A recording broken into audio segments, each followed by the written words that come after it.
A ver, imaginemos por un instante ese sonido metálico. Ese sonido chirriante de los rieles retumbando en la oscuridad absoluta. Exacto, ese viento frío, casi sepulcral, con un inconfundible olor a ozono y metal quemado. El aire viciado de los túneles que empuja y precede a un tren que, misteriosamente, no lleva pasajeros vivos. Bienvenidos a una nueva inmersión profunda. Hoy preparamos a la audiencia del canal No Debiste Llegar Aquí para un viaje sin retorno. Un viaje a las profundidades del sistema de transporte colectivo metro de la Ciudad de México. Hablamos de una red inmensa, un leviatán de más de 226 kilómetros de hormigón y acero. Que bajo el asfalto y la cotidianidad de millones de personas oculta horrores indescriptibles. Es un descenso literal a las verdaderas entrañas de la Tierra, a rincones donde la luz del sol jamás ha llegado. Y donde las sombras parecen tener una voluntad propia, hambrienta y, ancestral. Las fuentes que guían el descenso de hoy conforman un mapa verdaderamente aterrador de este inframundo urbano. Sí, para trazar esta ruta hacia la locura, hemos recopilado crónicas periodísticas de diarios mexicanos de décadas pasadas. Escalofriantes testimonios anónimos sacados de lo más profundo de foros de Reddit. También análisis de vídeos virales de investigadoras de lo paranormal en TikTok, como el espeluznante archivo de la usuaria @nenamonstro. E incluso rigurosas investigaciones sociológicas y académicas. Documentos que intentan explicar, desde la ciencia y la psicología, esa aterradora alteración de la percepción del tiempo y el espacio, la que sufren quienes se adentran en estos pasillos. Todo este material será nuestra linterna para intentar no perder la cordura en el laberinto. La misión de esta investigación es sumamente clara: extraer la verdad, por macabra que sea, de entre las sombras del subsuelo. Queremos explorar cómo la rutina diaria, tan aplastante y monótona de millones de trabajadores y estudiantes, Convive a escasos metros con fenómenos que desafían toda lógica. entidades que beben sangre en la oscuridad, monstruos creados por el pánico colectivo y auténticos quiebres en el tejido de la realidad misma. Vale, vamos a desempacar este horror. Y para hacerlo, debemos empezar por el principio físico del terror. ¿El descenso? Exactamente. Hablemos de la línea 7. Quienes han caminado por sus instalaciones saben perfectamente que no es una línea cualquiera. No, es la más profunda de toda la red. Un abismo al que se llega tras bajar interminables tramos de escaleras. Hacia cavernas de hormigón que se hunden a decenas de metros bajo el nivel de la calle. Las fuentes apuntan a un incidente en particular. Un simple error humano que abrió la puerta a una pesadilla impensable. Los registros rescatados de un extenso hilo de Reddit detallan la experiencia de un usuario que cometió el error más básico y a la vez más letal. Quedarse profundamente dormido en el último tren de la noche. Ostras, solo pensarlo de escalofríos. Cuando este usuario abrió los ojos, el convoy ya no estaba iluminado por esas luces fluorescentes habituales. El tren había dejado de servicio. Estaba aparcado, sumido en la oscuridad más absoluta. En la vía de resguardo de la estación terminal. Una estación cuyo nombre ya es un presagio terrible. Barranca del Muerto. El testimonio describe que el silencio era sepulcral, asfixiante. Pero de pronto, fue interrumpido por un sonido. Sí, un sonido húmedo, rítmico y grotesco que provenía del fondo del vagón. Madre mía, la imagen mental es insoportable. Despertar desorientado sin luz, atrapado bajo tierra. Completamente vulnerable. Que es exactamente lo que relata este testigo haber visto en esa oscuridad. A ver, el relato especifica que el usuario, temblando, logró encender la débil llama de un mechero para intentar orientarse. Y a la luz de esa pequeña chispa, Vislumbró una escena sacada del Averno. Frente a sus ojos, a muy pocos metros de distancia, había una figura humanoide. humanoide. El testigo la describe como anormalmente alta, encorvada sobre los asientos, con una palidez enfermiza casi translúcida. Ostras. Tenía orejas afiladas y puntiagudas y unos ojos amarillos que brillaban reflejando la luz del mechero en la penumbra. Y esa criatura no estaba simplemente ahí parada, ¿verdad? No, estaba devorando, arrancando pedazos del cuello de un indigente que había buscado refugio en el vagón. ¡Qué barbaridad! El terror de enfrentarse a un depredador así en la oscuridad tiene que paralizarte. Fue tan insoportable que el testigo perdió el conocimiento de inmediato. Lógico. Despertó horas después, ya de día, en la fría cama de un hospital psiquiátrico. Absolutamente nadie creyó su versión. Lo catalogaron como un brote psicótico.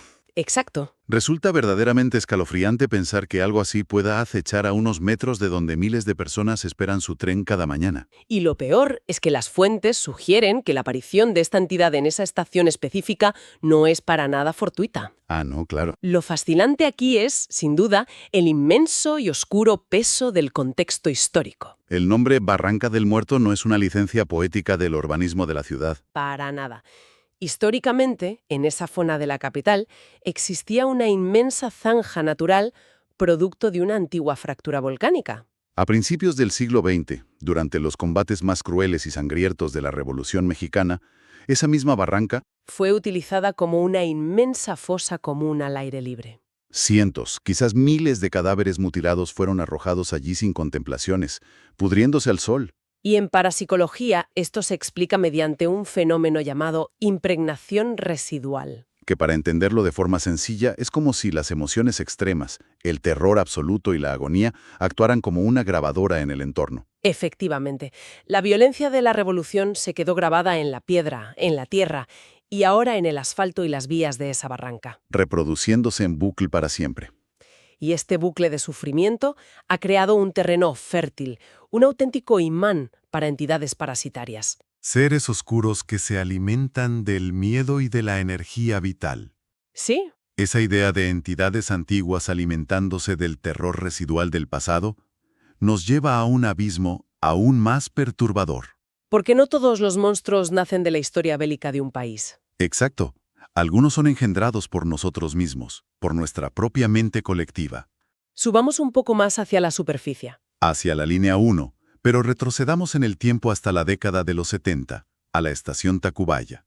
Las crónicas de la época hablan de una pesadilla basada en el horror absoluto de la supervivencia. Protagonizada por una niña de apenas 8 años llamada Rosario Sánchez Sierra. Un escenario que evoca el miedo más primario del ser humano, el de perder a un hijo en la multitud. Los artículos de la época detallan cómo esta pequeña viajaba aferrada a la mano de su madre. Hay que imaginar el metro en hora punta. Una aglomeración sofocante, un mar de cuerpos empujando.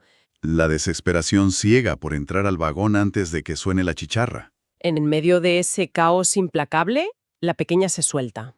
En cuestión de segundos, la marea humana la engulle. Y desorientada, termina cayendo a las vías y adentrándose en la infinita oscuridad de los túneles. Espera un momento, porque un entorno hostil de vías electrificadas y oscuridad perpetua ya es una sentencia de muerte para un adulto. Sí, sin duda. Pensar en una niña de 8 años sola en ese laberinto. ¿Qué dicen exactamente los periódicos sobre lo que le ocurrió a Rosario? Los textos afirman que pasaron semanas enteras de búsqueda infructuosa. Semanas. Semanas. Cuando finalmente la encontraron, viva, la niña había dejado de ser humana en muchos sentidos. Para sobrevivir en esa penumbra perpetua, se cuenta que se había alimentado de los restos mutilados de un indigente que había caído a las vías. Pero el detalle más macabro de las crónicas es que la niña fue hallada en un nido improvisado. Rodeada por hordas de ratas gigantes, animales mutados que habitan en esas profundidades. Rosario, para no ser devorada, había aprendido a imitar los movimientos erráticos y los chillidos de los roedores. Siendo aceptada como parte de la manada, se había convertido en una niña salvaje del subsuelo. Una historia aterradora. Y aquí es donde se pone realmente interesante, y a la vez, aterrador. Porque nuestras fuentes literarias y sociológicas arrojan un giro brutal a esta historia. Las investigaciones posteriores demostraron que la historia de Rosario, la niña caníbal y reina de las ratas, Nunca existió. jamás ocurrió. Fue una invención impecable, una ucronía literaria publicada en la revista alternativa Insolente por el escritor Jesús Yael Ortega Aguilar. Fíjate en este detalle, porque es precisamente en ese punto donde radica el terror más profundo de nuestra investigación. A pesar de tratarse de una obra de ficción, la narrativa era tan cruda que se viralizó en una época donde no existía Internet. Se transmitió de boca en boca, mutando y creciendo en las calles. La sugestión colectiva de la sociedad mexicana fue de tal magnitud, tan visceral, que la entidad cobró vida. En el ocultismo y la parapsicología, a esto se le denomina crear un tulpa. Un tulpa es una forma de pensamiento que, debido a la creencia masiva y la energía psíquica de millones de personas concentradas en un mismo miedo, Adquiere una masa y una entidad física real. hoy en día Vigilantes nocturnos y trabajadores del metro aseguran con un pavor genuino, documentado en vídeo por cuentas como la de @nenamonstruo, seguir escuchando cosas. El escalofriante crujir de huesos en los túneles ciegos de Tacubaya. Otros afirman haber sido perseguidos por una extraña niña perro que corre a 4 patas por las vías electrificadas. Es la prueba aterradora de que nuestra propia mente, envenenada por el pánico colectivo, es capaz de materializar a los monstruos a los que más tememos. Monstruos nacidos de la mente de la colmena humana que ahora deambulan en la oscuridad. Es una locura pensar que la realidad es tan extremadamente frágil. Sí, lo es. Y hablando de realidades que se fracturan, dejemos atrás a las criaturas nacidas de la ficción. Y enfrentémonos a horrores nacidos de tragedias muy palpables. Tragedias de carne, hueso y acero. Traslademos este descenso a la línea 3 a la estación Potrero en el año 1991. Los reportes oficiales marcan un accidente espantoso, protagonizado por un inspector. Los registros describen a un inspector de origen ruso, ¿verdad? Aquella fatídica madrugada recibió la orden directa desde el centro de control para bajar a las vías a revisar las zapatas de un convoy averiado. Sin embargo, hubo un fallo catastrófico en las telecomunicaciones. El protocolo de seguridad se rompió por completo. El centro de control no avisó a los demás conductores. Y el inspector fue brutalmente arrollado por un tren que reanudó su marcha a toda velocidad en medio del túnel. El impacto fue tan devastador que, según los atestados policiales, en la vía de balasto solo quedaron esparcidos restos irreconocibles. Y de manera macabramente intacta, su credencial de plástico con su fotografía y su apellido. Platonov. Una tragedia laboral espantosa. Pero el horror no terminó con el levantamiento del cuerpo. Tras su muerte, los operarios que cubrían el turno de madrugada empezaron a negarse a bajar a los túneles de la línea 3. Los testimonios en los foros de trabajadores son unánimes y hielan la sangre. Varios vigilantes relataron encontrarse en la más absoluta oscuridad de la madrugada con un colega que no reconocían, Un hombre pálido, vestido con un uniforme del metro de corte antiguo. que hablaba con un acento extranjero muy marcado y gutural. Que Stente se acercaba a ellos sin hacer ruido sobre las piedras, les pedía amablemente herramientas prestadas como llaves inglesas o pinzas. Y se presentaba con cortesía diciendo: «Yo también soy inspector de línea, me apellido Platonov». Madre mía.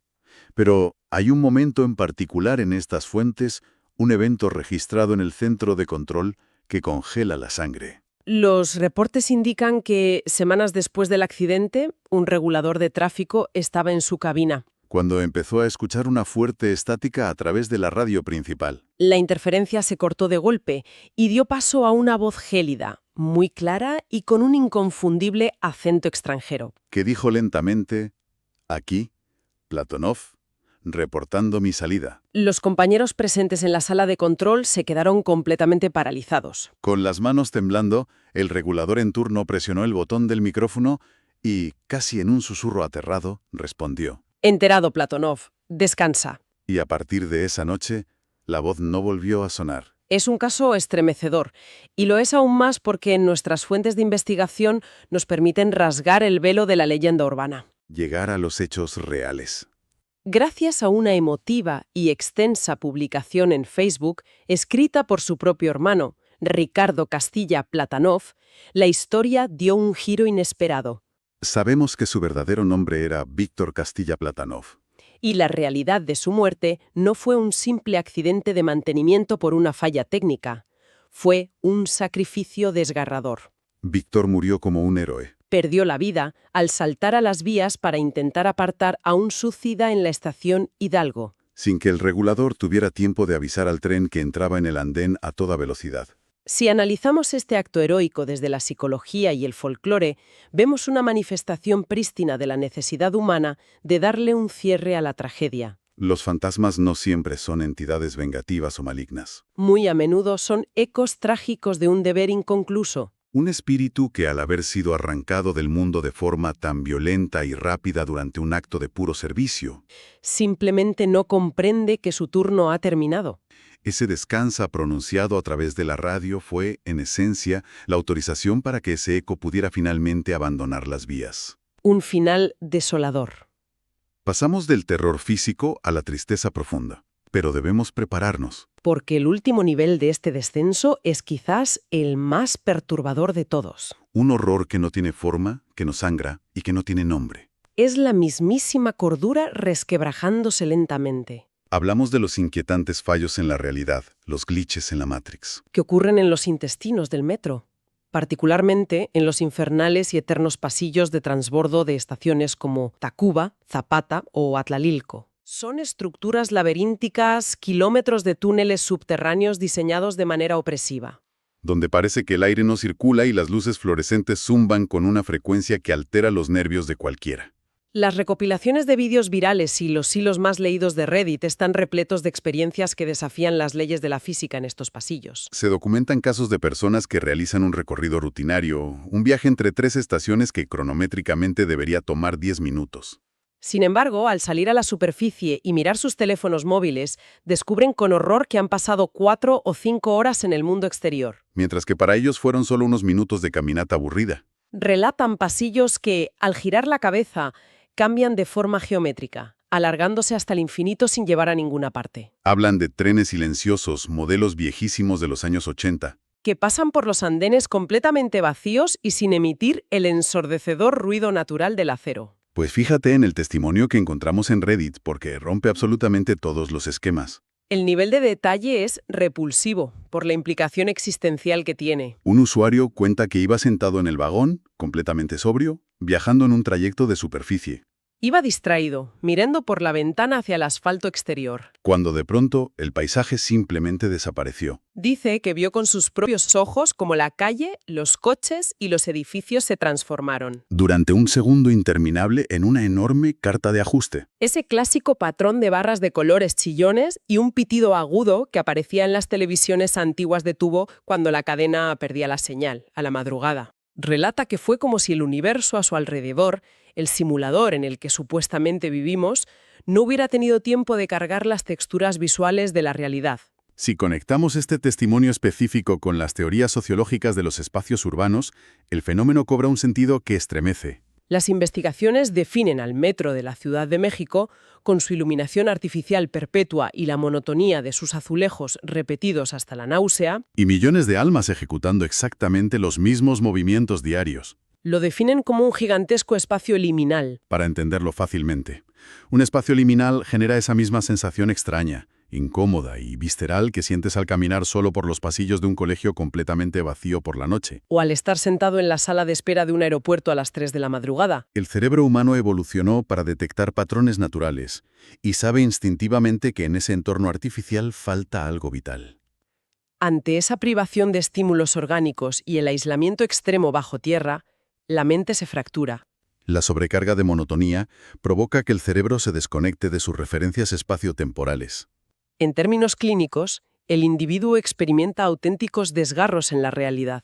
El tiempo se estira como un chicle o se detiene.